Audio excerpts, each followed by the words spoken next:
here, just to show the differences on just a warehouse for your savings account. Okay, so what I'm going to do, I'm going to do a comparison. I'm going to tell a little story about a guy named Ken Sample and Bob Example. Okay, so I got it listed here as, can insurance be an asset? Most people that I know, at least, always think of or hear Dave Ramsey or anybody out there that says buy term and invest the difference, right? That's kind of the going adage right now. But I wanted to pull the hood up and show the numbers behind why that is not a fiscally smart decision to do with your money, okay?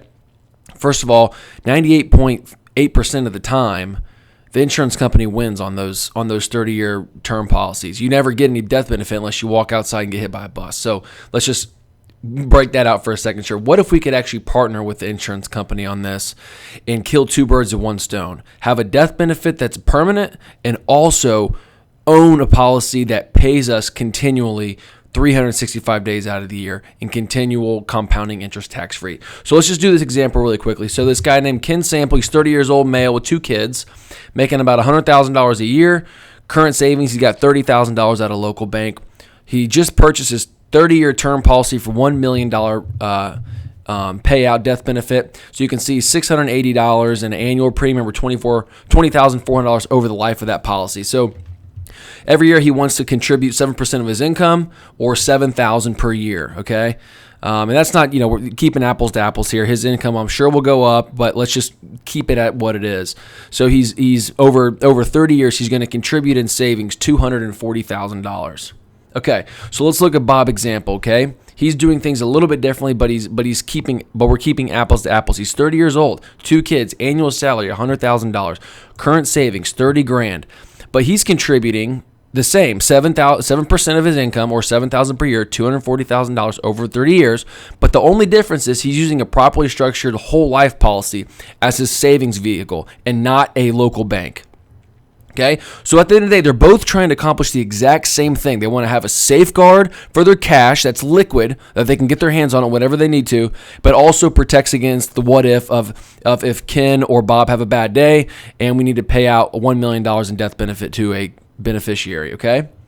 So at age 60, as we're comparing apples to apples, who wins this game? Who wins? Remember, we're playing the long game here. It's not about the now. It's about how we're going to play the long game, okay? How are we structuring ourselves up to win over time, not just immediately, okay?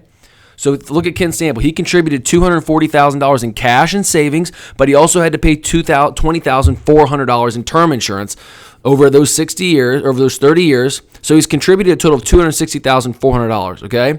His bank account at 1.5%, which he has to pay taxes on after this compounding, he only went from $240,000 in cash. He's gained about $48,000 and some change in interest in his bank account over time. But now, at age 60, his term insurance has now expired. He now has zero death benefit. He has his savings and he has his income that he's earned, but he's now out of the money when it comes to his term insurance. He's still alive. Let's look at Bob here, who did the exact same thing. The only difference was where his cash was, the location of his cash during this entire life, during from age 30 to age 60. Look at Bob. Total contributions, $240,000. He didn't have to pay the $20,000 for term insurance because, well, I'll explain it. He actually ends up purchasing death benefit because he's using a whole life insurance, which is structured for cash. If you look here, look how much cash value he has in his policy. He's put $240,000 in over 30 years. And he's earned up to, he's got $434,000 in cash value. Oh, and not to mention at age 60, he's got 1.019 permanent death benefit that continues to contractually go up and never expire. Even if he turns to be 105, it will never expire. So you can see here, Bob created a 2-in-1 asset, combining both death benefit coverage for his family if he had a bad day, and then building a more efficient warehouse for his cash. If push comes to shove, at the end of the day, Bob's got over $130,000 more than Ken, and he now has a permanent death benefit that never expires. Ken, because he decided, I'm going to go and buy term insurance and invest and save my money in an account for when I need it, he ends up getting much less and no death benefit.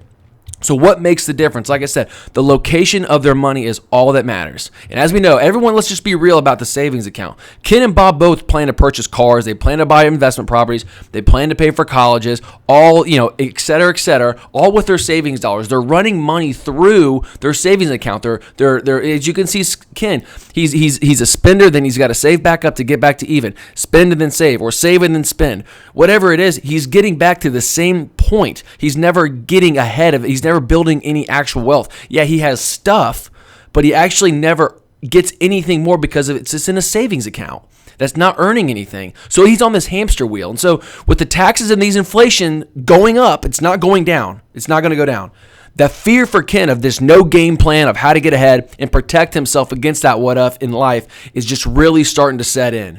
Where now you have Bob, on the other hand. Bob gets to create his own infinite banking system that guarantees his money to contractually grow tax-free every single day, every week, every month, every year, while Ken on the other side is standing out on the sideline. He's outgrown his death benefit, while Bob has that permanent coverage that he can never outlive.